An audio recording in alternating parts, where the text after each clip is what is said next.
They bought a crumbling cabin for $900 that everyone said would collapse before winter, but hidden beneath its rotting floorboards was a secret worth $267 million that would change everything. Before we dive into this incredible story, make sure to hit that subscribe button, because tomorrow we have an extraordinary tale that will absolutely blow your mind. Let's get started.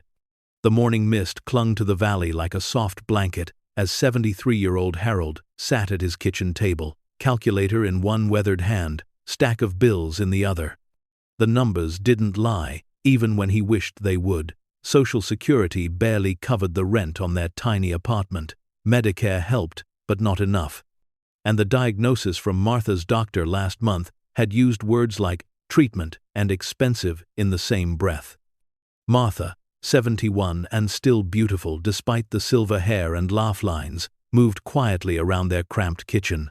She poured coffee into chipped mugs, the same ones they'd used for 48 years of marriage. The apartment smelled like instant coffee and the lavender soap she'd used since their wedding day. It was home, but barely affordable home. The rent's going up again, Harold said softly, not looking up from the calculator. 150 more, starting next month. Martha's hand paused as she reached for the sugar. They'd been dreading this conversation for weeks. How much do we have left? Harold sighed, the sound carrying decades of careful budgeting and small sacrifices. After this month's bills, about $900. $900. Their entire safety net, their emergency fund, their cushion against disaster. It wasn't much, but it was everything they had. The apartment around them told the story of their careful life. Furniture bought decades ago and maintained with love rather than replaced with money they didn't have. A television so old it required rabbit ears for reception. Photographs on the walls showing happier times, younger faces, grandchildren they saw twice a year because plane tickets cost more than they could justify spending. Martha sat down across from him, her hands wrapped around the warm mug. The kitchen table was scarred from years of use, marked by homework sessions with their children, birthday cakes, and countless conversations about making ends meet. It wobbled slightly when she leaned on it, but Harold had fixed it so many times with wood glue and determination that it had become part of their routine. Maybe we could ask Robert for help, she suggested quietly. Harold's jaw tightened slightly. Their son Robert lived in a 5-bedroom house with his wife and 2 teenagers. He had a good job, a nice car, a boat he used 3 times a year. But every conversation about money ended the same way. Lectures about retirement planning they should have done 40 years ago. Suggestions to downsize that ignored the fact they'd already downsized twice. We're not asking him for money, Harold said firmly. We've never asked our children for money, and we're not starting now. Martha nodded, understanding. Pride wasn't expensive, but it was valuable. They'd raised 3 children on Harold's mechanic salary and Martha's part-time work at the library. They'd worked hard their entire lives, paid their taxes, helped their neighbors. They'd never been wealthy, but they'd been independent. That had to mean something. The mail slot rattled as the morning delivery arrived. Martha stood to collect the stack of envelopes and advertisements, sorting through them with practiced efficiency. Bills, credit card offers they couldn't use, and a glossy real estate magazine someone had left by mistake. She was about to toss the magazine when something caught her eye. She flipped it open, more out of curiosity than any real interest. They couldn't afford to buy anything, but sometimes it was nice to dream. Harold, she said, her voice strange. Look at this. She placed the magazine on the table, pointing to a small listing in the back corner. The photograph showed a log cabin, or what had once been a log cabin. The roof sagged dramatically to one side. Several windows were boarded up. The front porch looked like it might collapse if someone sneezed too hard. Weeds grew through the floorboards, and what appeared to be a tree was sprouting from one corner of the roof. But the price made Harold blink. $900, not $9,000, not $90,000, $900 for a cabin on 2 acres in the mountains of North Carolina. It's a mistake, Harold said immediately. Has to be. Land alone would be worth more than that. Martha read the tiny print description aloud. Handyman special, sold as is, cash only, serious inquiries only. Must be willing to take immediate possession. They stared at the listing in silence. The cabin looked like it was held together by hope and stubbornness. The land around it was overgrown with weeds and young trees. It was, by any reasonable standard, a disaster waiting to happen. But it was $900. Exactly what they had left. Harold rubbed his temples, feeling the weight of 73 years pressing down on him. He'd spent his whole life being practical, making sensible decisions, choosing safety over adventure. And where had it gotten them? A tiny apartment they could barely afford, medical bills they couldn't pay, and the constant fear that any unexpected expense would destroy them completely. We could call, Martha said quietly, just to ask questions. Harold looked at his wife, seeing the spark in her eyes that had been dimming lately. The doctor visits, the money worries, the shrinking world of their tiny apartment. When was the last time they'd talked about possibilities instead of limitations? It's probably already sold, he said, but he was already reaching for the phone. The real estate agent's voice was professionally cheerful, but tinged with something that might have been desperation. Yes, the cabin was still available. No, the price wasn't a mistake. Yes, it needed work. Quite a bit of work. Actually, most people who saw it in person walked away immediately. The previous owner passed away 6 months ago, the agent explained. His family lives out of state. They just want it gone. They've already dropped the price 3 times. Can we see it? Harold found himself asking. When? Harold looked at Martha, who was already nodding. Today? 2 hours later, they were driving their 15-year-old Honda up a winding mountain road, following directions scribbled on the back of an envelope. The pavement gave way to gravel, then to something that could generously be called a road, but looked more like a suggestion carved into the mountainside. Maybe we should turn back, Martha said, as the car lurched through a particularly deep pothole. But Harold kept driving, partly because turning around seemed impossible on the narrow track, and partly because something was pulling him forward. They'd spent so many years being careful, being responsible, choosing the safe option. Maybe, just once, they could choose the impossible option instead. The trees opened up suddenly, revealing a small clearing and, in the center of it, the cabin. The real estate agent had warned them, but seeing it in person was still a shock. It looked like something from a horror movie, tilted and weathered, surrounded by overgrown vegetation that seemed to be slowly swallowing it whole. A white SUV was parked in the clearing. A woman in a business suit picked her way carefully across the uneven ground, high heels sinking into the soft earth. She had to be the agent. Mr. and Mrs. Patterson? She called out as they parked. I'm Jennifer. Thank you for coming out here. I have to warn you, it's even worse than the photos. She wasn't exaggerating. Up close, the cabin looked like it had been abandoned. For decades, the logs were gray with age and weather, many of them rotted through at the ends. The foundation stones had shifted, causing the entire structure to lean precariously to the left. Windows that weren't boarded up were cracked or missing entirely, dark openings that looked like empty eye sockets. The roof was a catastrophe. What appeared to be the original cedar shakes had long since given way to moss, missing sections, and what looked like a small birch tree growing directly from the peak. A brick chimney leaned at an alarming angle, held in place by what appeared to be nothing more than gravity and wishful thinking. The roof needs to be completely replaced, Jennifer said, following a script she'd obviously delivered many times. The plumbing doesn't work. I'm not even sure there is plumbing. No electricity connected. The well might be functional, but we can't guarantee the water quality. The county health department would need to inspect before you could get a septic permit. Harold and Martha walked slowly around the structure, Jennifer trailing behind them, listing the cabin's many flaws like a verbal autopsy. The foundation was cracked, the porch was rotting. The door hung crooked on rusted hinges. Every step on the front steps produced an ominous creak that suggested imminent collapse. but something strange was happening. Instead of being discouraged, they found themselves seeing possibilities hidden beneath the decay. "Look at these logs," Martha said, running her hand along one of the few that hadn't rotted. "They're enormous. They don't make them like this anymore." She was right. The logs were massive, probably 2 feet in diameter, hand-hewn from what appeared to be chestnut or oak.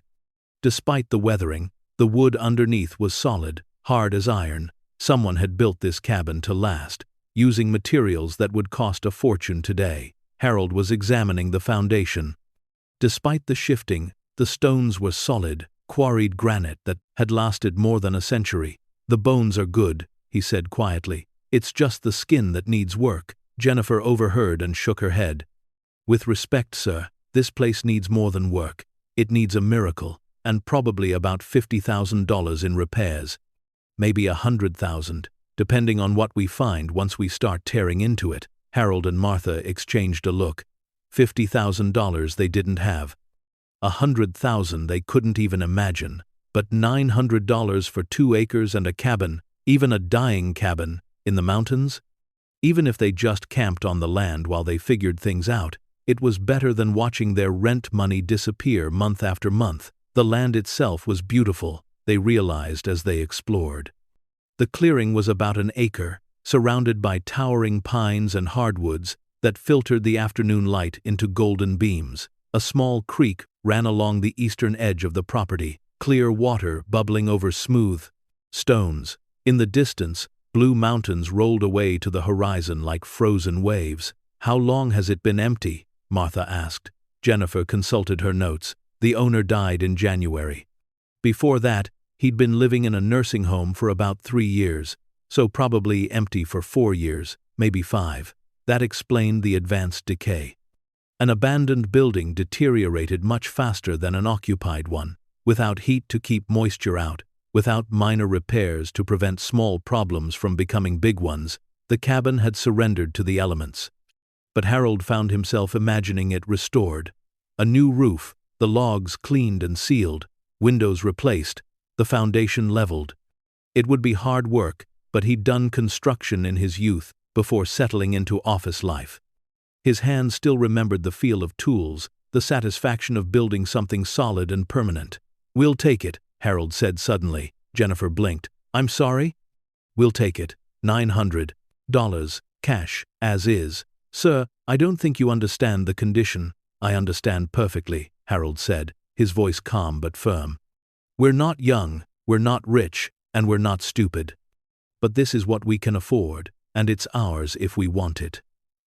Jennifer looked from Harold to Martha, both of them standing in the shadow of the collapsing cabin, surrounded by weeds and decay, smiling like they'd found buried treasure. She'd been selling real estate for 15 years, and she'd never seen anything quite like this.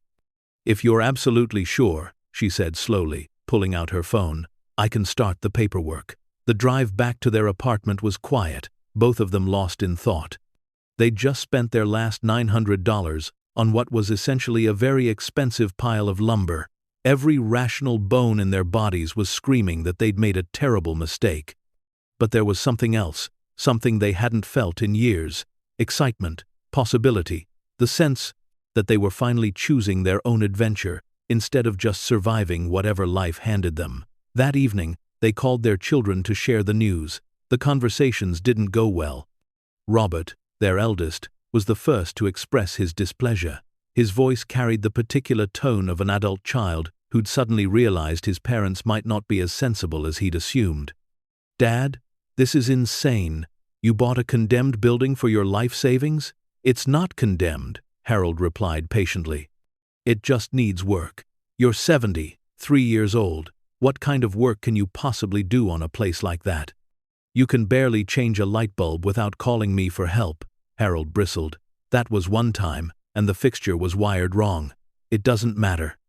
The point is, you and Mom need to be thinking about assisted living, not buying broken-down cabins in the middle of nowhere." Their daughter Susan was more diplomatic but equally concerned.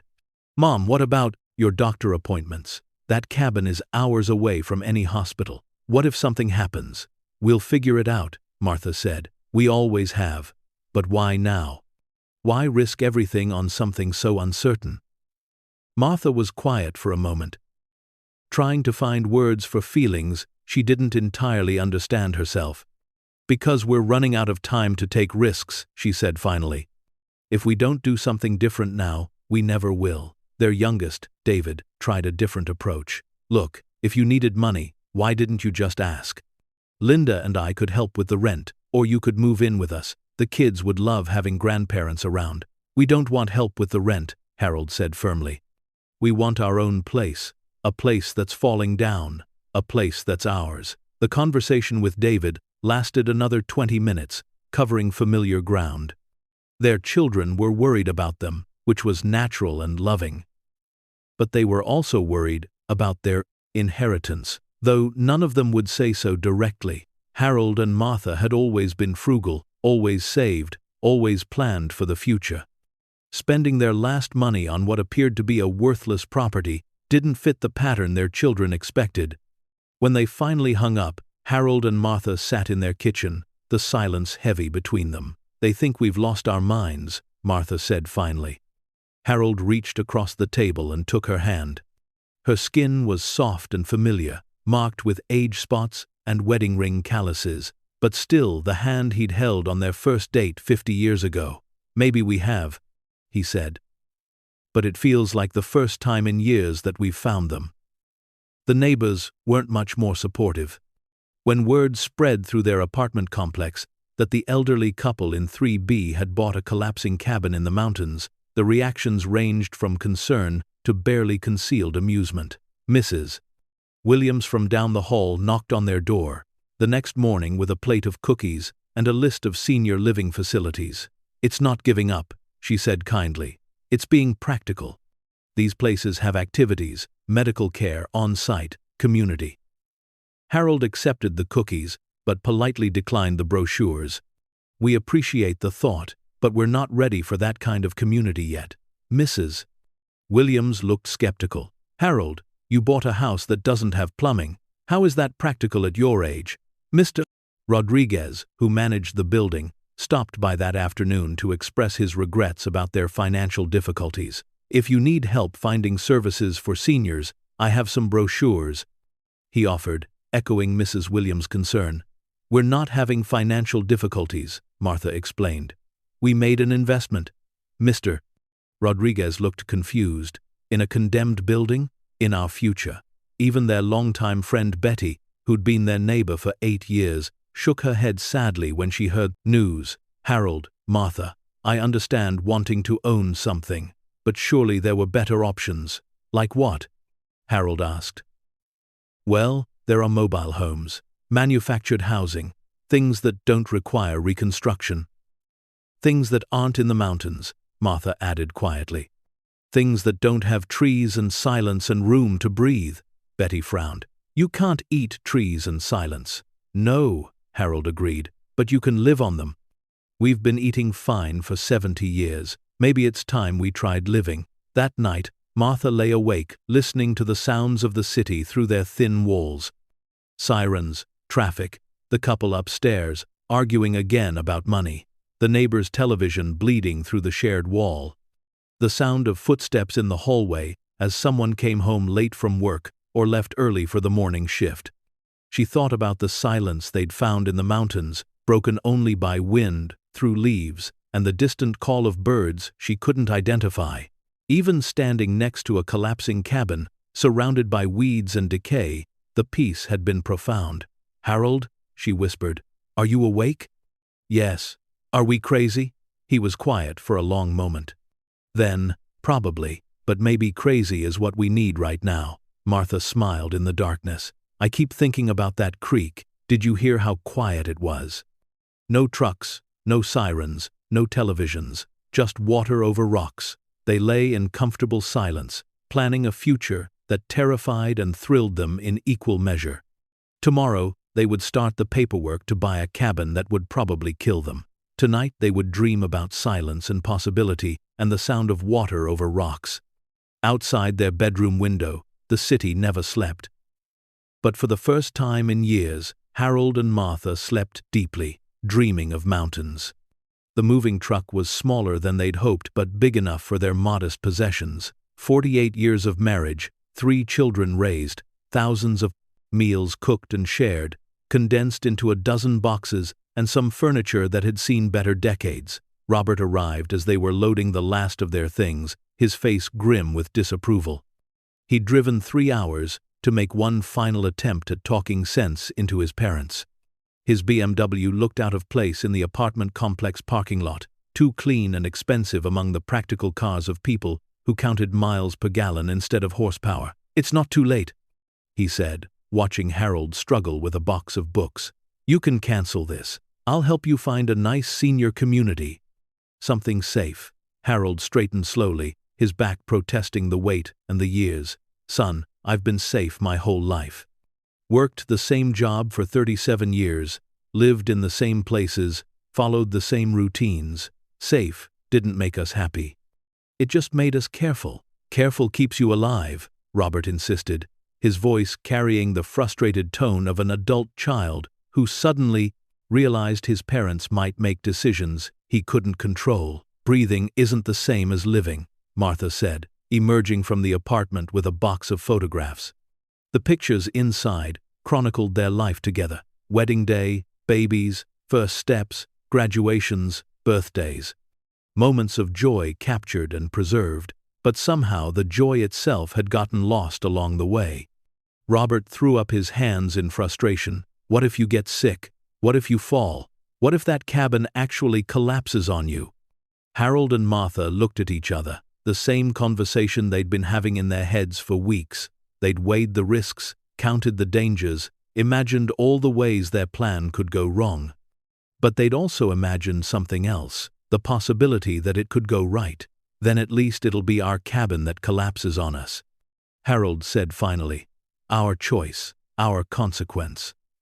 Susan arrived just as they were pulling away, flagging them down in the parking lot. She ran to Martha's window, slightly out of breath, her work clothes wrinkled from a hurried lunch break. "Mom, please just promise me you'll call. Every day. I need to know you're okay." Martha reached through the window and touched her daughter's face. Susan looked so much like Martha had at that age, all worry and responsibility and the weight of caring for others. "Sweetheart, we'll call. But you need to understand something.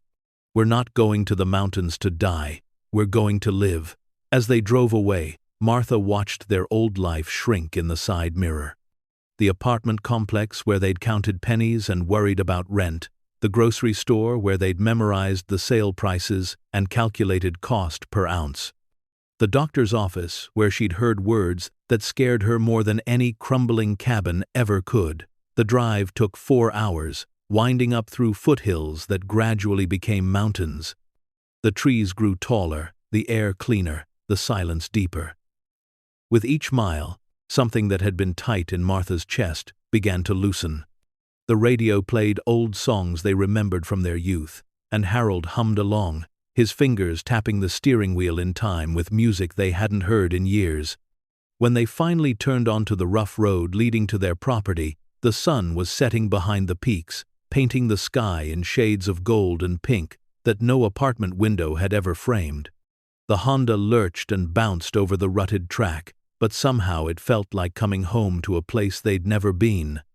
The cabin waited for them, still sagging, still weathered, still looking like it might collapse at any moment. But in the dying light, it also looked like something else, possibility.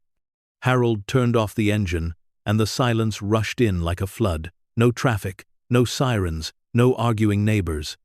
Just wind and leaves, and the sound of their own breathing. "Well," he said, looking at their new home. "Here we are." Martha smiled, her hand finding his. "Here we are." They sat in their car for a long moment, looking at the cabin that everyone said would be the death of them. It was broken. It was dangerous. It was foolish.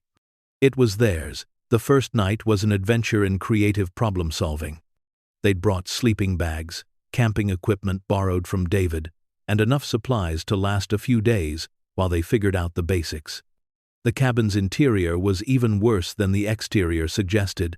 but Harold had worked construction in his youth, and Martha had grown up on a farm where you fixed things yourself or did without. The floor sagged in places and felt spongy underfoot, suggesting rot in the subflooring. The walls were stained with water damage and what appeared to be decades of smoke from a fireplace that hadn't been properly maintained. But the structure was sound, held up by those massive hand-hewn beams that spoke of craftsmanship from an era when things were built to last. They swept out debris, set up their air mattress in the least damaged corner, and made dinner on a camping stove by the light of battery-powered lanterns. The meal was simple canned soup and crackers, but it tasted better than anything they'd eaten in their apartment, probably because they were eating it in their own place, surrounded by possibility instead of limitation. "Tomorrow we start with water," Harold said, consulting a notebook where he'd written a list of priorities. "Then we work on making the fireplace safe to use." "What about the roof?" Martha asked, looking up at a ceiling that showed several suspicious stains. "We'll patch what we can and pray it doesn't rain too hard." That first morning in the cabin, Harold woke to silence, so complete it was almost startling. No alarm clocks from neighboring apartments, no garbage trucks, no morning traffic. Just the soft whisper of wind through trees and a quality of light he'd forgotten existed. Martha was already awake, sitting on their makeshift bed, looking through the one unboarded window at the forest surrounding them. "I dreamed about birds," she said softly. "I haven't dreamed about birds in years." They made coffee using bottled water and the camp stove, drinking it while watching the sun rise over mountains instead of over the parking lot of a strip mall. The coffee tasted better than any they'd had in their apartment, probably because they were drinking it while surrounded by beauty instead of concrete and asphalt. Harold spent the morning investigating the water situation. There was indeed a well. A deep stone-lined shaft about 50 yards from the cabin. The hand pump was rusty but functional, and when he worked the handle, clear water eventually emerged. It tasted clean and cold, better than the city water they'd been drinking for decades. The plumbing situation was more complex. There were pipes, but they'd been disconnected when the power was shut off years ago. The septic system appeared intact but would need inspection before they could reconnect anything. For now, they'd have to make do with the outdoor facilities they'd improvised and trips to the well for water. Martha focused on the interior, attacking decades of dust and debris with the kind of systematic thoroughness that had kept their apartment spotless on a shoestring budget. She swept, scrubbed, and organized their few possessions, creating something that felt like home even in the midst of decay. But as they worked, they began to notice things that didn't quite make sense. The first oddity Harold discovered was in the foundation. While examining the structural damage, he realized that one wall was built differently from the others. The stones were the same quarried granite, but the mortar was newer, and the construction technique was subtly different. "Martha, come look at this," he called from where he was crouched, beside the cabin's east wall. She joined him, following his pointing finger. The difference was subtle, but unmistakable once you knew what to look for. The craftsmanship was just as good, but it was different, as if done by a different mason or at a different time. "It looks like this section was rebuilt," Martha observed. "But why just this part?" Harold was wondering the same thing. The original foundation was solid granite, built to last centuries. Why would someone need to rebuild just one section? And when? The second strange discovery came when Martha was cleaning the interior walls. She was scrubbing away decades of smoke stains and water damage when she noticed that one wall sounded different when she knocked on it. Most of the cabin's walls were solid logs, dense and heavy. But this one wall, behind where an old cabinet had been positioned, sounded hollow.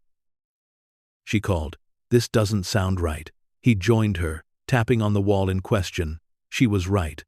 While the rest of the cabin's walls produced the solid thunk of dense wood, this section gave back a hollow echo. "It's not load-bearing," Harold said, studying the wall's position in relation to the cabin's structure. "It's just a partition." "But why would you need a partition here?" The wall divided what appeared to be a single large room into two smaller spaces, but the division seemed arbitrary, creating an oddly shaped storage area that served no obvious purpose.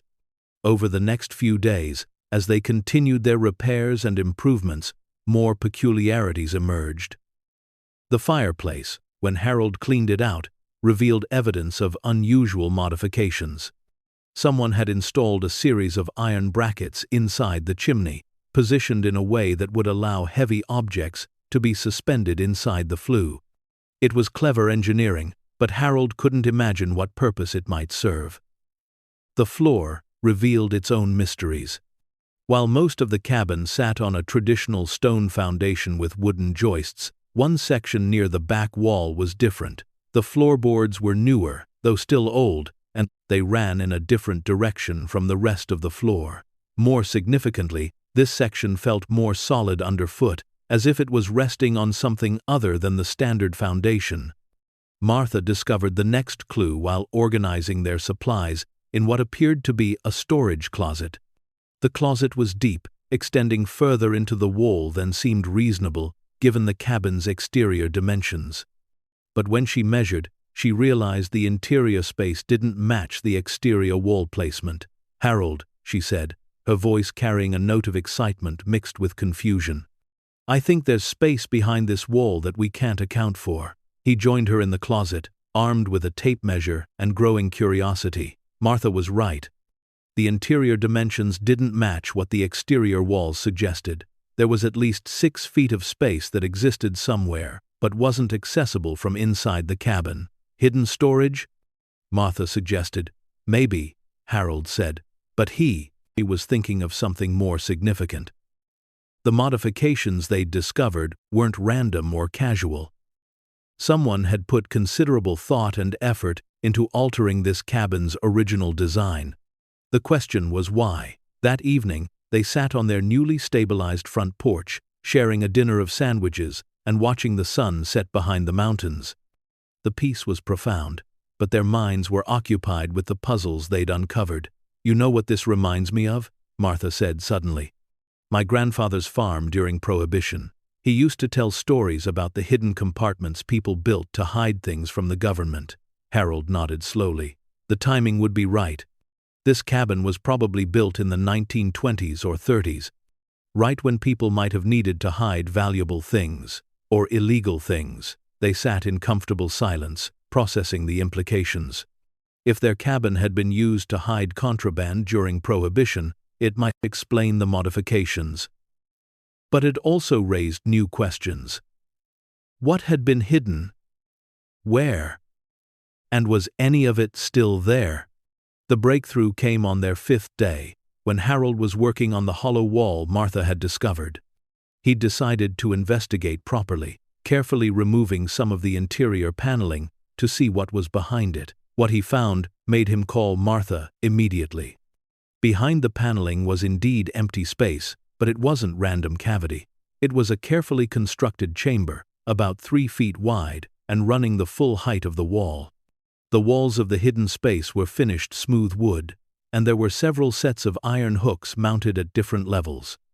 But most significantly, at the bottom of the hidden chamber was what appeared to be a wooden door set horizontally into the floor of the space. "It's a shaft," Harold said, his voice barely above a whisper. "This whole wall modification was built to hide access to something underground." Martha peered into the narrow space, her flashlight beam revealing the door's details. It was solid wood, reinforced with iron strapping, and secured with a heavy brass lock that looked both expensive and very old. "Should we?" she began, then stopped. They looked at each other, both thinking the same thing. They were on their own property, investigating modifications to their own cabin. Whatever was down there, if anything, legally belonged to them. But there was something unsettling about the elaborate concealment, the careful engineering required to hide this access point so completely. "We need to think about this," Harold said finally. "If someone went to this much trouble to hide something, there might be a good reason." That night, they barely slept. The knowledge of the hidden door lay between them like a presence, impossible to ignore. They were practical people, not given to wild speculation. But the possibilities were endless. Prohibition-era contraband, hidden treasure, family, heirlooms protected during hard times, or simply an old root cellar that had been sealed for safety reasons.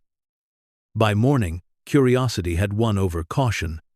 Harold spent the day constructing a ladder that would allow them to access the hidden chamber safely.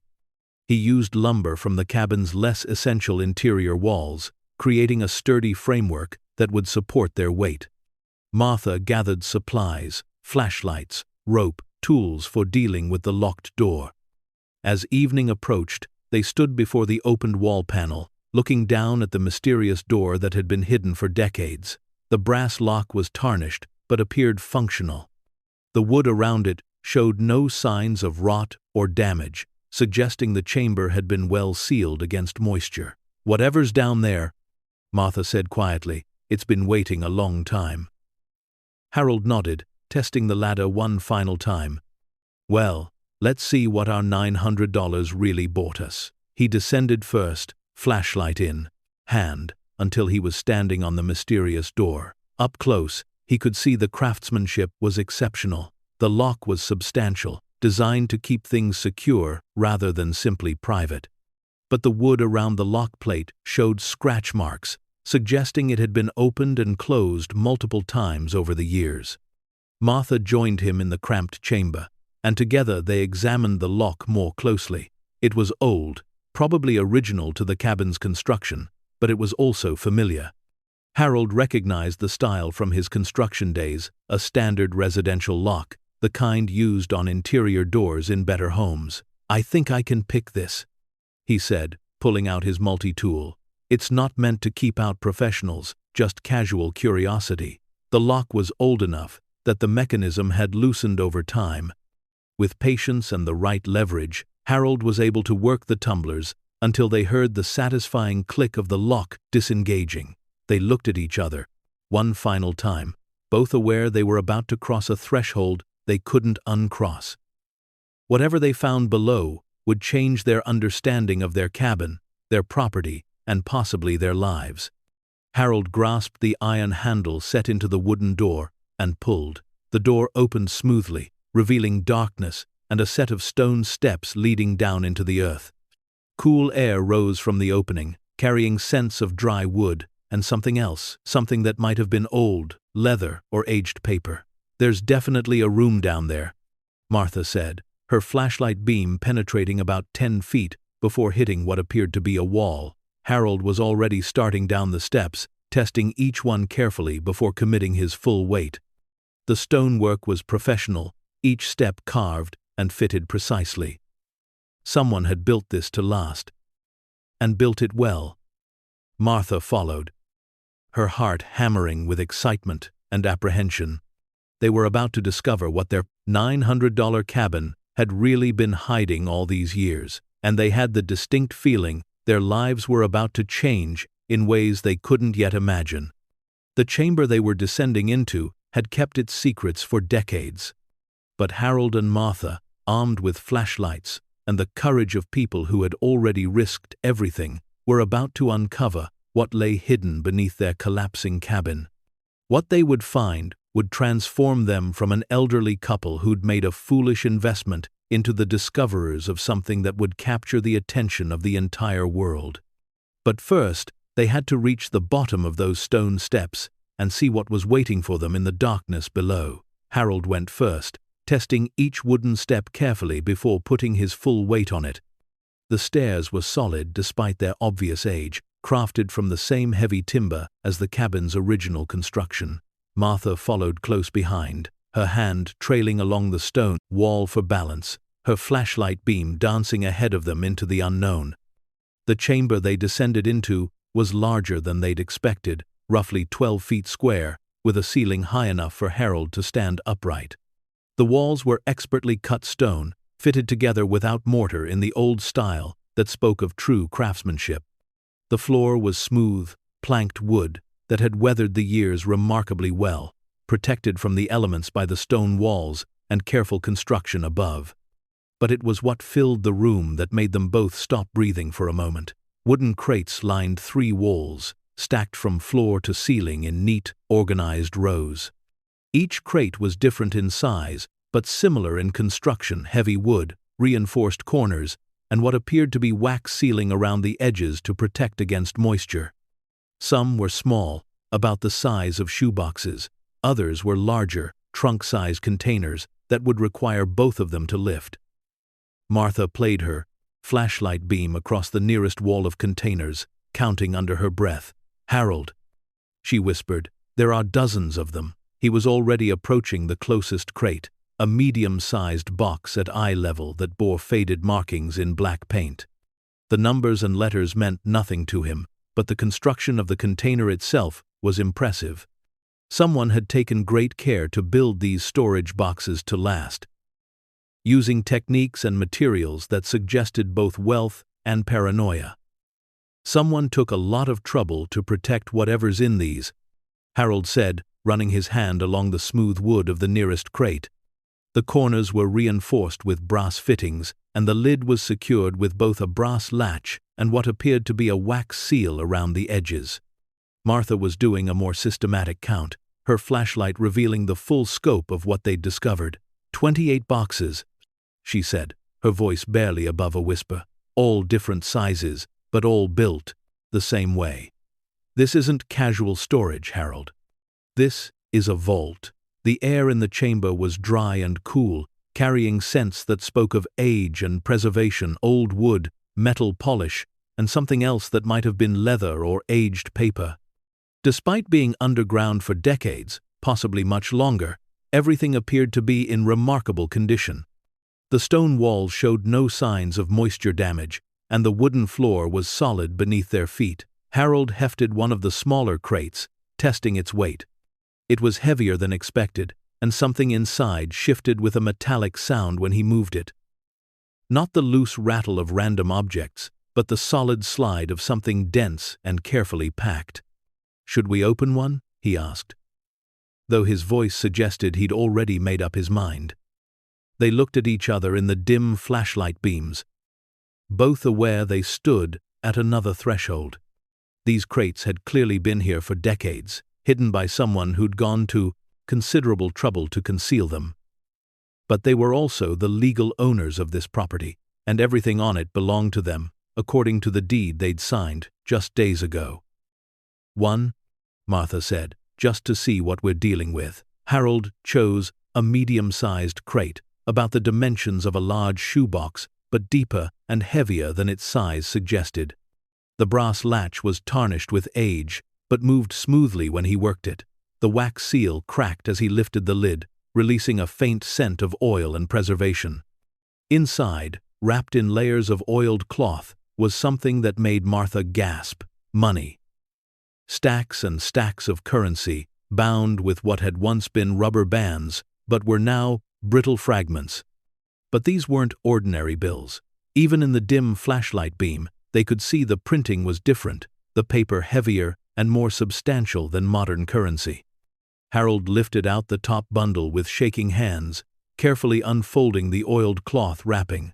The bills were pristine, as if they'd been printed yesterday, but the designs were unmistakably vintage. Large denomination notes with engravings and decorative elements that hadn't been used in decades. "It's a $100 bill," Harold said slowly, holding the top note to his flashlight. "But look at the date, 1926. Martha leaned closer, her breath catching. The bill was beautiful in a way. Modern currency wasn't elaborate scrollwork, detailed portraits, and printing techniques that spoke of an era when money was designed to inspire confidence and respect. "How many are there?" she whispered. Harold carefully counted the bills in the first bundle. 25 $100 bills, all in the same pristine condition, all dating from the mid-1920s. He reached for the second bundle, then the third. Each contained similar amounts, all vintage currency in denominations they rarely saw anymore. "This one crate," Harold said, his voice shaking slightly, "contains thousands of dollars in vintage currency. And Martha, there are 27 more boxes." They carefully rewrapped the money and returned it to the crate, both of them aware they were handling something far beyond their experience or understanding. This wasn't just old currency, it was antique currency, possibly valuable to collectors in ways they couldn't begin to calculate. "We need to get out of here and think about this," Martha said, though her eyes were already moving to the other crates. "This might be stolen, or evidence, or it might be ours," Harold finished. "We bought this property legally. Everything on it belongs to us." But even as he said it, Harold felt the weight of responsibility settling on his shoulders like a heavy coat. If they'd truly stumbled upon a fortune hidden for decades, they needed to proceed carefully. There would be legal questions, tax implications, and probably attention they weren't prepared to handle. Back upstairs in their cabin, they sat on their air mattress surrounded by dust and implications. The hidden chamber felt like a dream, something they might have imagined in their excitement over their new home. But Harold's flashlight was still covered in stone dust, and their shoes carried the scent of the underground room. "We need to research this carefully," Martha said, her practical nature asserting itself despite the extraordinary circumstances. "Find out what those bills are worth, whether there are any legal claims on the property, what our responsibilities are." Harold nodded, but his mind was racing beyond legal responsibilities to possibilities they'd never dared imagine. Even if the vintage currency was only worth face value, there had been enough in that one crate to cover their cabin purchase several times over. And there were 27 more containers they hadn't even touched. That night, neither of them slept well. Martha dreamed of numbers, bills with faces of presidents, and denominations she'd never seen, stacks and bundles and rows of currency stretching into darkness. Harold lay awake staring at the ceiling, his mind working through scenarios and implications. What if the money had been stolen? What if it belonged to someone's estate? What if they were legally required to turn it over to authorities? But also, what if it was legitimately theirs? What if their $900 gamble had turned into the discovery of a lifetime? By morning, curiosity had overwhelmed caution once again. They returned to the hidden chamber with better lighting, a battery-powered lantern Harold had retrieved from their supplies, and a camera to document what they found. If they were going to investigate further, they needed to proceed systematically and keep careful records. The second crate they opened contained something entirely different from currency and even more shocking. Gold coins. Not the chocolate kind, but actual gold coins, heavy and substantial, each one carefully wrapped in tissue paper and stored in custom wooden trays that fit perfectly inside the crate. The coins caught the lantern light and threw it back in warm, yellow gleams that spoke of genuine precious metal. Harold lifted one coin carefully, feeling its weight in his palm. "American Eagle," he read from the face. 1925. Martha was examining the wooden tray system, marveling at the careful organization. Each coin had its own fitted depression in the wood, sized exactly to hold it securely. Someone had not only collected these coins, but had invested considerable effort in preserving and protecting them. "How many coins?" Harold asked, though he was already counting. 48 in this tray," Martha said, lifting out the top layer to reveal another tray beneath it. "And there are 3 more trays in this crate." The math was staggering. Even at historical gold prices, they were looking at tens of thousands of dollars in a single container. At current, precious metal values, the amount could be much higher. The third crate held more currency, but these were different denominations from the first box. 500s, 1000s, and bills Martha had never heard of 5000s and 10,000s. Denominations so large, she'd thought they were mythical.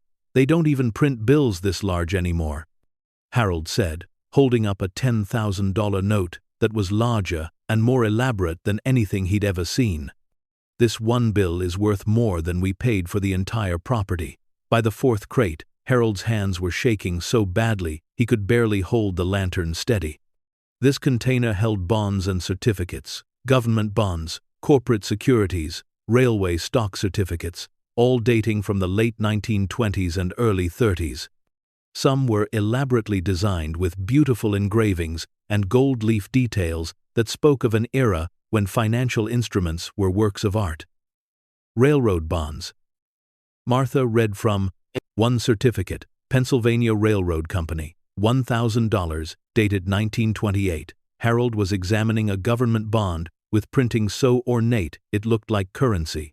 Treasury bonds, war bonds. Some of these companies, I think they still exist. The implications were staggering. If these bonds were legitimate and the companies were still operating, they might still be earning interest. Compound interest over nearly a century could turn small investments into fortunes. "We need to stop," Martha said, her voice barely above a whisper. "We need professional help." Harold nodded, carefully closing the bond certificates. They were in completely over their heads. Whatever they'd stumbled upon was far beyond their ability to evaluate or handle alone. But even their limited investigation had revealed something extraordinary. Their $900 cabin came with a hidden vault containing what appeared to be millions of dollars in vintage currency, precious metals, and financial instruments. That evening, they called their lawyer, James Morrison, whom they'd known for 15 years.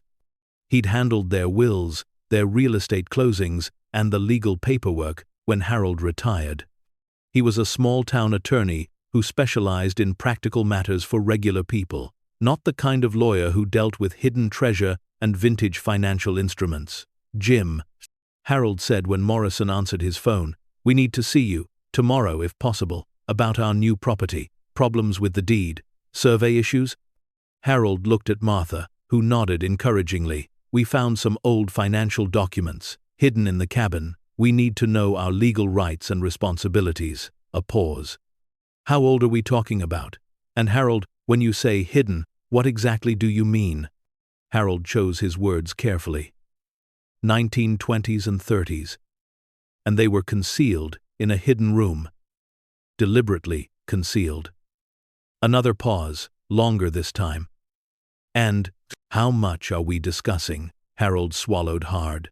"Jim, based on what we've seen so far, it might be a lot. Maybe millions." The silence on the phone stretched so long Harold wondered if the call had dropped. "Harold," Morrison said finally, his voice careful and professional, "I think you need to drive down here first thing in the morning and bring photographs of what you've found. Don't touch anything else until we talk." The drive to Morrison's office the next morning felt like the longest hour of their lives. Harold carried a manila folder containing photographs of their discoveries, each image more incredible than the last. Stacks of vintage currency, trays of gold coins, elaborate bonds and certificates from companies that had shaped American industry nearly a century ago. Morrison's office was in a converted house on Main Street, the kind of small-town law practice that had been serving families for generations. James Morrison was in his 60s, gray-haired and careful, the problit-to-hum kind of lawyer who read every document twice and never promised more than he could deliver. Harold spread out the photographs across Morrison's desk, watching the lawyer's expression change from polite interest to stunned silence. "My God," Morrison said quietly, picking up a magnifying glass to examine the details more closely. "Where exactly did you find these?" Martha explained about the hidden chamber, the careful concealment, the obvious age and quality of everything they'd discovered. Morrison took notes, asked questions about the property deed, the previous owners, any documentation they might have received with the purchase. "Based on these photographs," Morrison said carefully after nearly an hour of examination, "you've potentially found some extremely valuable items. These large denomination currency notes, particularly the ones in good condition, can be worth significant multiples of their face value to collectors. The gold coins, depending on rarity and condition, could be even more valuable." "So it's legally ours?" Harold asked. Morrison was quiet for a long moment, studying the photographs again. "Assuming clear title to your property, and assuming these items weren't stolen or placed there illegally, yes, under property law, they would belong to you as the legal owners. But we need to be very careful about how we proceed." Morrison explained the process ahead of them. professional authentication and appraisal, consultation with tax attorneys familiar with treasure trove laws, possible notification of authorities depending on the total value and origin of the items. It would take time, cost money they didn't have in abundance, and attract attention they might not want. "How much are we potentially talking about?" Martha asked. Morrison was quiet for a long moment, studying the photographs with his magnifying glass. "I'm not an expert in collectible currency or precious metals," he said slowly, "but based on what I can see here, and assuming authenticity and good condition, you could be looking at several $1,000,000, possibly much more." The drive home was silent. Several $1,000,000, possibly much more.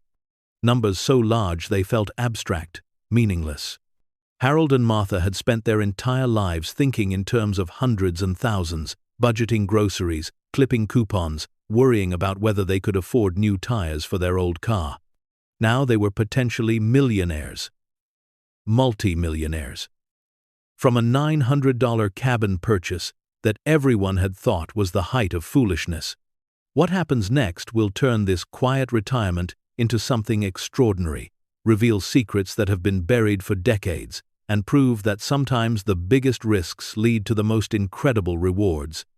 Stay with us to see what Harold and Martha found in that hidden chamber. If you're enjoying this story, please like, share, and subscribe for more incredible tales. Over the next 2 weeks, Morrison arranged for expert appraisers to visit their mountain cabin. The parade of specialists who made the journey up their rough mountain road looked like characters from an academic conference, professors, auction house representatives, and museum curators, all carrying specialized equipment and speaking in hushed, reverent tones about what they were seeing. Dr. Rebecca Chen, a numismatist from the Federal Reserve Bank, spent 3 days examining the currency collection with equipment that looked more appropriate for a scientific laboratory than a mountainside cabin. She handled each bill with tweezers and cotton gloves, photographing them under special lighting, measuring paper thickness, and consulting reference books that seemed older than the money itself. "This is remarkable," she said to Harold on the second day, looking up from a particularly pristine $5,000 bill. "Not just the condition, which is extraordinary, but the completeness of the collection. Someone assembled these very systematically, choosing the finest examples available." The gold coin specialist, David Morrison, no relation to their lawyer, flew in from Denver with equipment that included precision scales and microscopes. He was a small, intense man who handled each coin like it was made of explosive materials. "I've never seen anything like this outside of a major museum," he told Martha as he examined a particularly rare 1929 double eagle.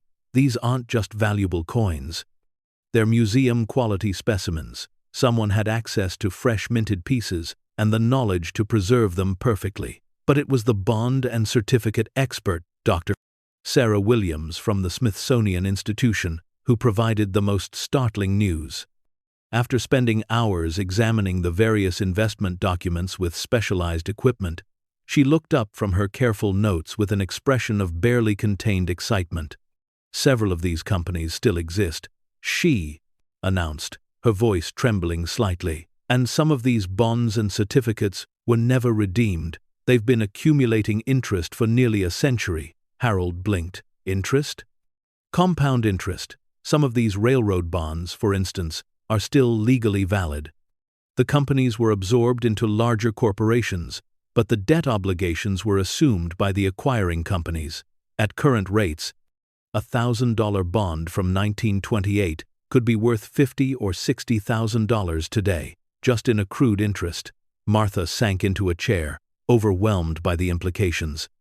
"You're saying these pieces of paper are still earning money, Dr. Williams nodded enthusiastically. "Not all of them, certainly. Some companies went bankrupt, some bonds were called in long ago, but enough of them remain valid that the potential value is." She paused, consulting her calculations. "Extraordinary." As the experts completed their work over the following days, a picture emerged of what Harold and Martha had discovered. The hidden vault contained the carefully preserved wealth of someone who had clearly understood both the value of diversification and the importance of preservation. Currency from the 1920s and 30s, representing not just money, but pieces of American financial history. Gold coins from the peak of American prosperity, before the gold standard ended. Bonds and certificates from the companies that built modern America: railroads, steel companies, utilities, and manufacturers whose names were still familiar nearly a century later. But the experts weren't just cataloging and appraising. They were also researching, trying to understand how such a collection had ended up hidden beneath a mountain cabin. Dr. Williams, working with local historians and county records, began to piece together a story. The cabin was built in 1926. She told Harold and Martha on her final day. Property records show it was owned by a man named Marcus Whitman. Whitman was a businessman who made a fortune in manufacturing during World War I and the economic boom that followed. Harold frowned. What happened to him?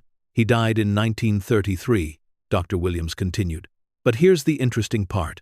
According to newspaper accounts from the time, Whitman had become obsessed with protecting his wealth from what he called economic uncertainty.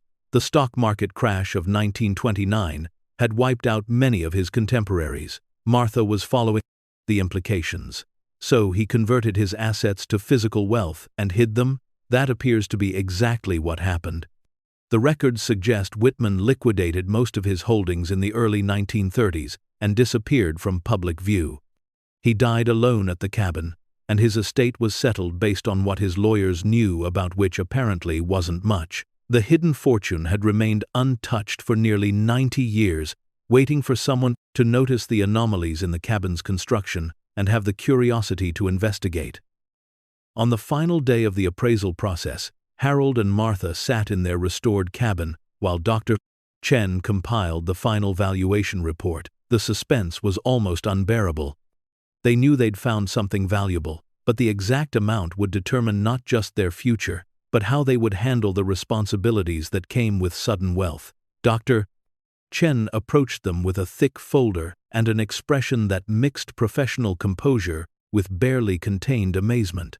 "I want to preface this by saying that these valuations are conservative," she began. "We've used auction records for similar items in similar condition, and we've been careful not to overestimate. The actual value at auction could be higher, possibly significantly higher." She opened the folder and placed a summary sheet on the table between them. The currency collection, based on rarity, condition, and current collector market prices, $48 million. Harold felt the blood drain from his face.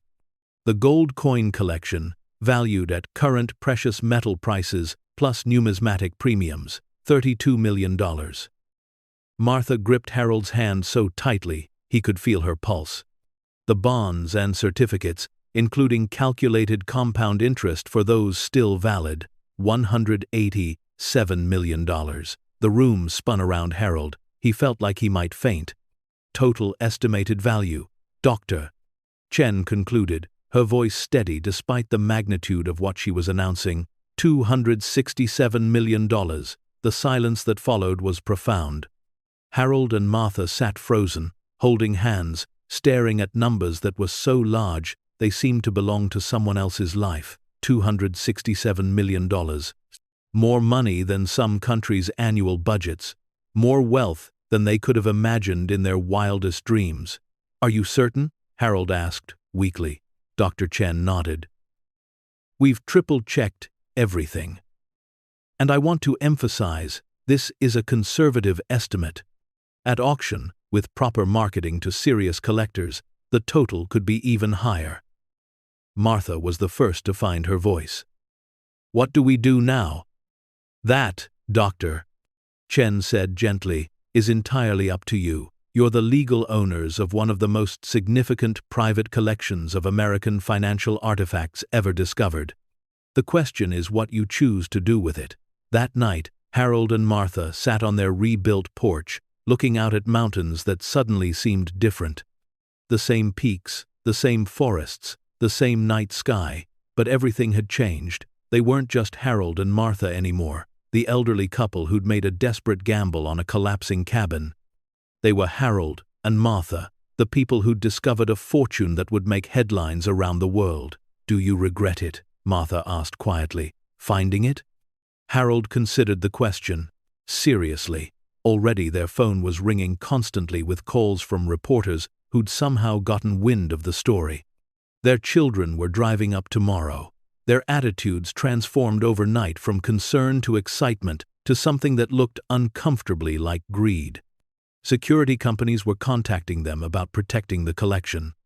Tax attorneys wanted to discuss their obligations to the IRS. "No," he said finally, "I don't regret finding it, but I'm scared about what it might do to us." Martha nodded. She'd been having the same thoughts. Money was supposed to solve problems, but so far it seemed to be creating new ones they'd never imagined. As they sat in the mountain silence, surrounded by wealth they could barely comprehend, Harold and Martha began to understand that their real adventure was just beginning. They'd bought a cabin for $900 and found a fortune worth $267 million. Now they had to figure out how to live with both the blessing and the burden of extraordinary wealth. The quiet retirement they'd sought had become the discovery of a lifetime. The question was whether they were strong enough to handle what came next.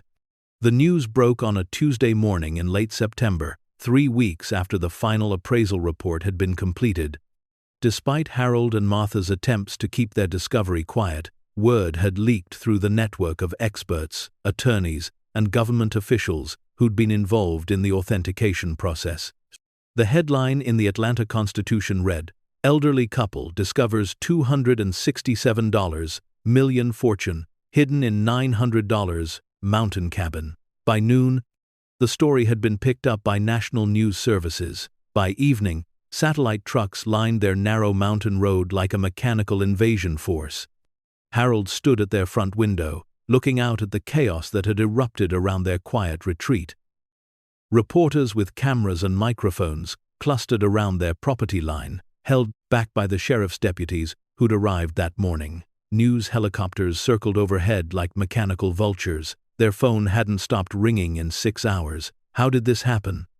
Martha asked, joining him at the window. "We were so careful." Sheriff Tom Bradley, a man they'd come to know and respect over the past weeks, shook his head grimly. "Could have been anyone. Court filings are public record. Insurance companies talk.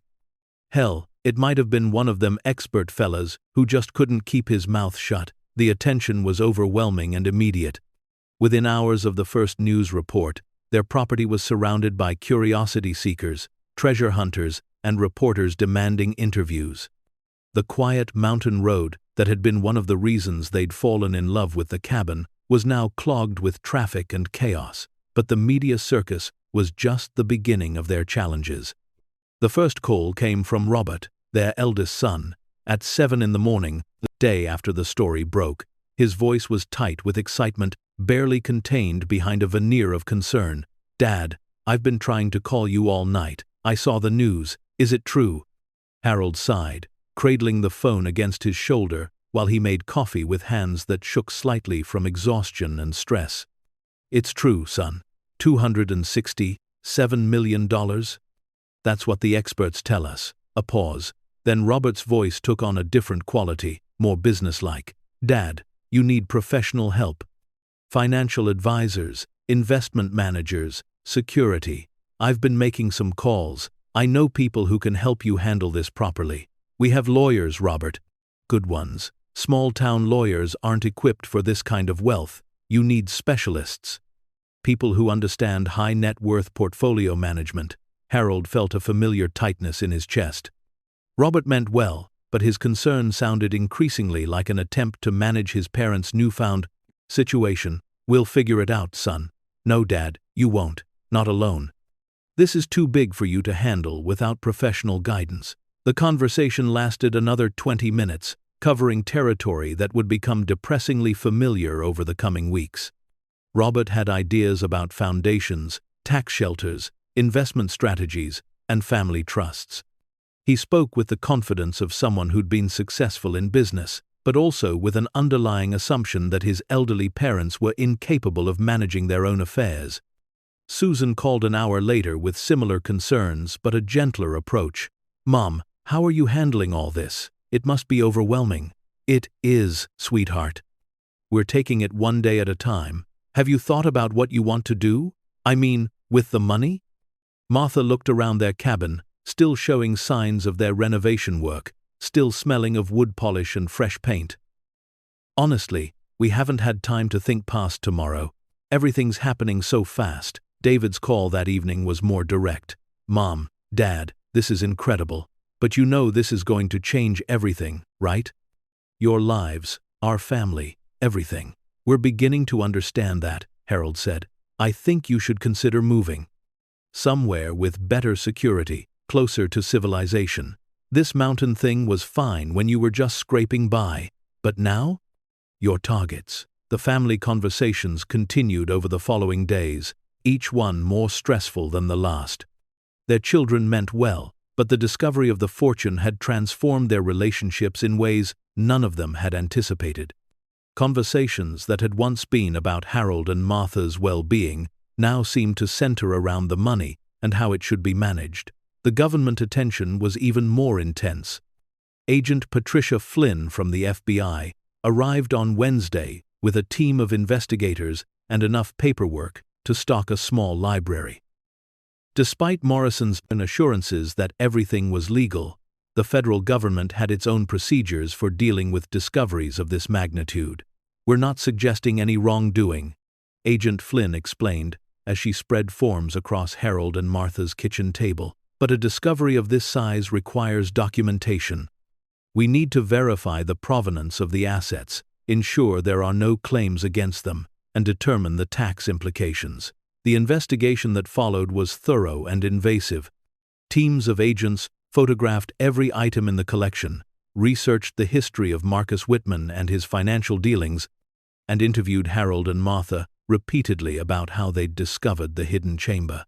"We understand this is disruptive," Agent Flynn said during one of their sessions. "But we need to be absolutely certain these assets weren't obtained through criminal activity and that there are no legitimate claims against them." The process took 6 weeks. During that time, Harold and Martha lived in a strange limbo, surrounded by wealth they couldn't touch, while government investigators determined whether they were legally entitled to keep it.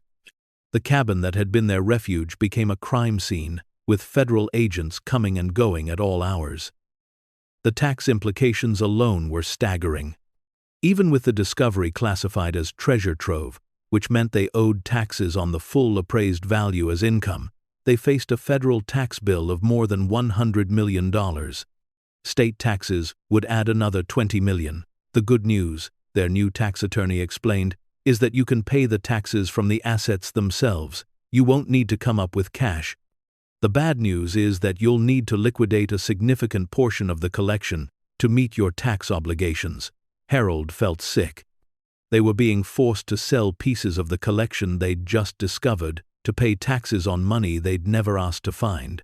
But the financial and legal complications were only part of their challenge. The discovery had also attracted attention from people whose motives were far less benign than government investigators or family members. The death threats started in the second week after the story broke. Phone calls in the middle of the night from voices that promised violence if Harold and Martha didn't share their newfound wealth. Letters with no return address demanding money and threatening consequences if they weren't cooperative. "You can't stay here," Sheriff Bradley told them after the 4th threat in as many days. "We don't have the resources to provide round-the-clock protection, and these mountain roads are too isolated. If someone really wanted to hurt you, we might not be able to respond in time." The security company that Robert had hired without consulting them arrived the next day.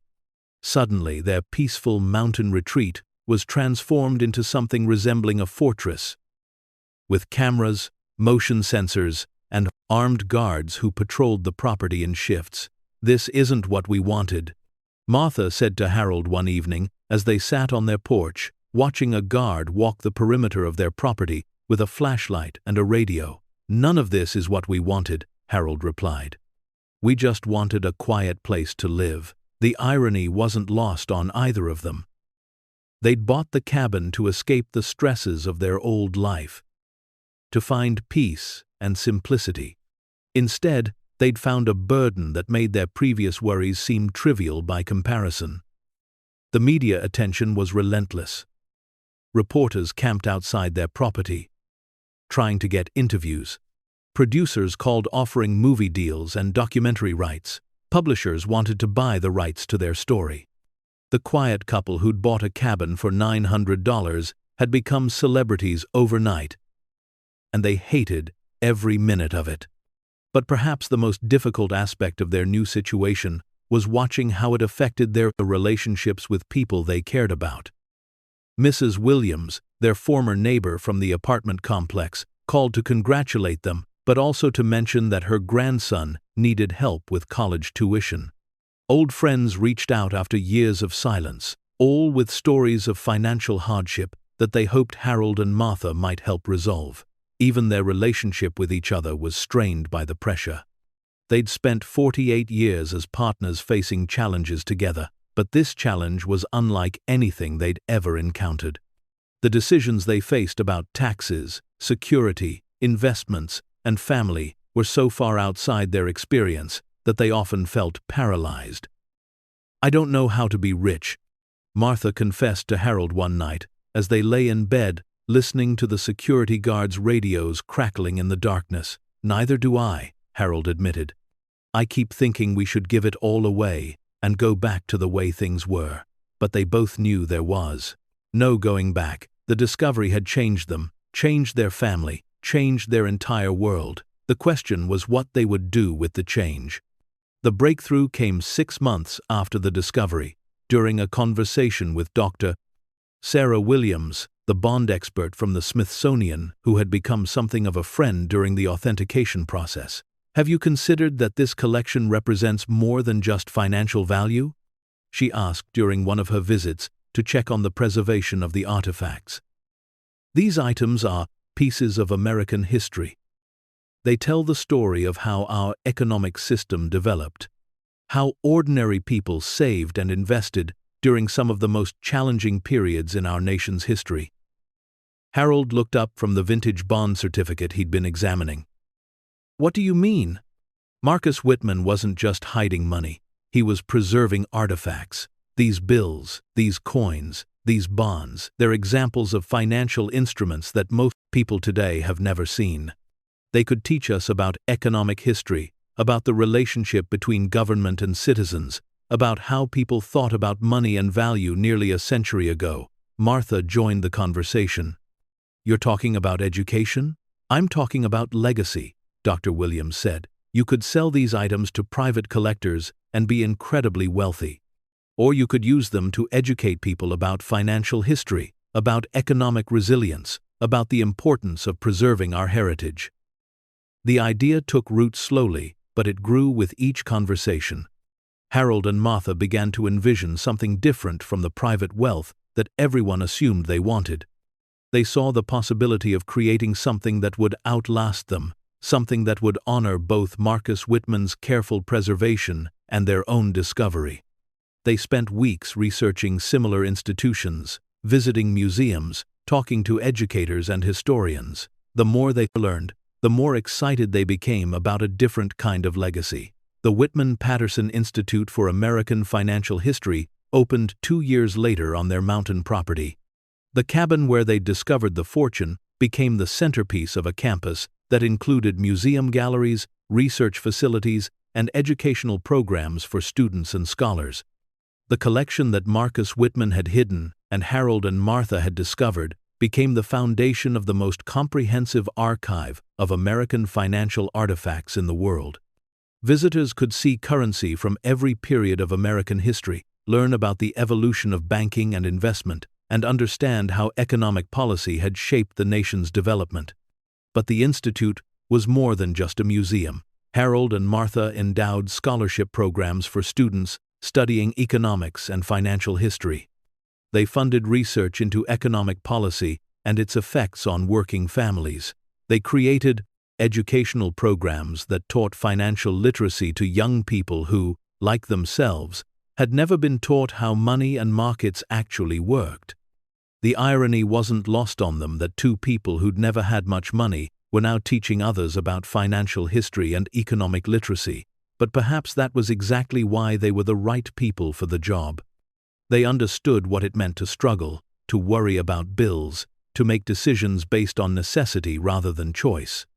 They kept enough of the fortune to live comfortably, to ensure their children and grandchildren would be secure, and to maintain the institute in perpetuity. But the vast majority of the wealth went toward education, research, and preservation. "We're not giving it away," Harold explained to Robert during one of many family discussions about their plans. "We're putting it to work." Robert had been skeptical at first, worried that his parents were being taken advantage of by academics and museum professionals. But as the institute took shape and began to attract visitors and researchers from around the world, he began to understand what his parents were building. "It's not just about the money," Susan observed during the institute's opening ceremony. "It's about what the money can do." The institute's first major research project focused on economic resilience during times of crisis, examining how individuals and families had protected their assets during the Great Depression, World War II, and other periods of uncertainty. The findings were published in academic journals and policy papers that influenced discussions about economic security and retirement planning. Harold and Martha, now in their late 70s, found themselves traveling to conferences and speaking to audiences about their discovery and what they'd learned from it. They were uncomfortable with the attention at first, but they gradually came to understand that their story had value beyond the dramatic circumstances of finding hidden treasure. "We learned that sometimes the biggest risks lead to the most important discoveries," Martha told an audience of economics students at a university in Virginia. "But we also learned that what you do with good fortune matters more than the fortune itself." The institute grew over the years, attracting researchers, students, and visitors from around the world. The mountain property that had once been Martha and Harold's quiet retreat became a destination for people interested in understanding how economic systems worked and how individuals could build financial security. But perhaps the most meaningful outcome was the impact on their local community. The institute provided jobs for local residents, brought tourist dollars to the small mountain towns, and created educational opportunities for young people who might otherwise have left the region for work and schooling. The hardware store, where Harold bought supplies for the cabin's renovation, became a busy stop for institute visitors. The diner down the mountain expanded to accommodate tour groups and conference attendees. Local colleges developed partnership programs that brought their students to the institute for internships and research projects. "You didn't just find money," Sheriff Bradley told Harold during the institute's 5th anniversary celebration. "You found a way to help everybody." Harold and Martha lived to see the institute become a permanent part of the educational landscape, attracting thousands of visitors each year and producing research that influenced economic policy at the national level. They watched their grandchildren grow up with an understanding of money and economics that they themselves had never had. They saw young people from their mountain community earn scholarships and pursue educations that would have been impossible without the opportunities the institute provided. On quiet evenings, when the last tourists had gone and the research staff had finished their work, Harold and Martha would sit on the porch of their restored cabin, looking out at the buildings that housed Marcus Whitman's carefully preserved collection. The lights in the research library would glow softly through the trees, and they could hear the distant sound of students discussing economic theory and financial history. "Do you think he would have approved?" Martha asked one evening, referring to Marcus Whitman, the man who'd hidden the fortune they'd discovered. Harold considered the question, as he always did when Martha asked something important. "I think he preserved all that wealth for a reason. Maybe he hoped someone would eventually use it for something good." The owl called from the woods, the same owl that had welcomed them on their first night in the cabin. Wind moved through the trees with the sound of whispered promises, and somewhere in the valley below, researchers were studying the economic artifacts that Whitman had saved and Harold and Martha had discovered learning lessons that would shape policy and understanding for generations to come. Martha reached for Harold's hand, still finding comfort in the familiar gesture after more than 50 years of marriage. "We did the right thing, didn't we?" Harold squeezed her fingers gently. "We did something better than the right thing. We did something that will last." As they grew older, Harold and Martha began to spend more time reflecting on their extraordinary journey. They'd started as an elderly couple facing financial insecurity, worried about rent and medical bills. They'd risked their last $900 on what everyone said was a foolish purchase. And they'd discovered not just a fortune, but a purpose that had given meaning to their final decades. The letters came regularly now, from students who'd been inspired by the Institute's programs, from researchers whose work had been supported by Whitman's preserved wealth, from families who'd learned about Asdodid, financial planning, and economic security through the Institute's educational programs. One letter, from a young woman who'd grown up in poverty but earned a scholarship to study economics, particularly moved them. "You showed me that money isn't just about having enough," she wrote. "It's about what you choose to do when you have more than enough. Thank you for teaching me that wealth is responsibility, not just opportunity." Harold and Martha had the letter framed and placed it in the cabin's main room, next to the display case containing the first vintage $100 bill they'd discovered. It served as a daily reminder of why they'd chosen to share their discovery rather than simply enjoy it privately. Harold passed away peacefully on a spring morning in his 83rd year, sitting on the porch where he'd spent so many evenings planning their future and reflecting on their past. Martha found him there at sunset, looking out at the mountains he'd grown to love, a slight smile on his weathered face.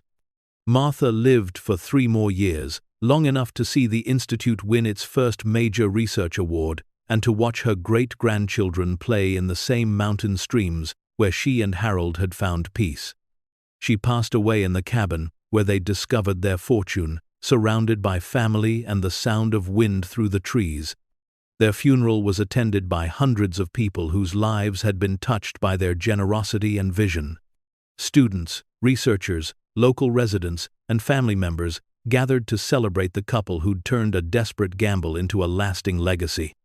The institute they'd created continued to grow and evolve, guided by the principles Harold and Martha had established, that education is the best use of wealth, that economic understanding should be available to everyone regardless of background, and that sometimes the greatest discoveries come from the courage to investigate what others ignore. Today, more than 20 years after Harold and Martha first discovered the hidden chamber beneath their cabin floor, the Whitman-Paterson Institute stands as a testament to their belief that money is most valuable when it's used to help others build better lives. The collection that Marcus Whitman preserved and Harold and Martha discovered continues to teach visitors about economic history, financial resilience, and the importance of understanding how money and markets work. But the Institute's most important lesson isn't about economics or finance. It's about the power of ordinary people to make extraordinary choices, about the difference between having wealth and using wealth wisely, and about the legacy that's created not by what we accumulate, but by what we choose to give away. Anyone can find treasure if they're brave enough to look in the right places and wise enough to use what they find for something greater than themselves. As the seasons change over the North Carolina mountains, as new students arrive to study at the Institute and new researchers delve into the questions of economic history and policy, the spirit of Harold and Martha's discovery lives on. The elderly couple who were mocked for spending their last $900 on a collapsing cabin had the last laugh, not because they became wealthy, but because they chose to use their wealth to create something that would outlast them. Their legacy isn't measured in dollars, but in lives changed, minds opened, and opportunities created. Because for Harold and Martha, and for everyone brave enough to risk everything on hope, the greatest fortune isn't what you find. It's what you choose to do when you find it. The end. Up next, 2 more incredible stories are waiting for you. Click to keep exploring amazing tales with us, and don't forget to hit subscribe if you believe that courage and kindness can change everything.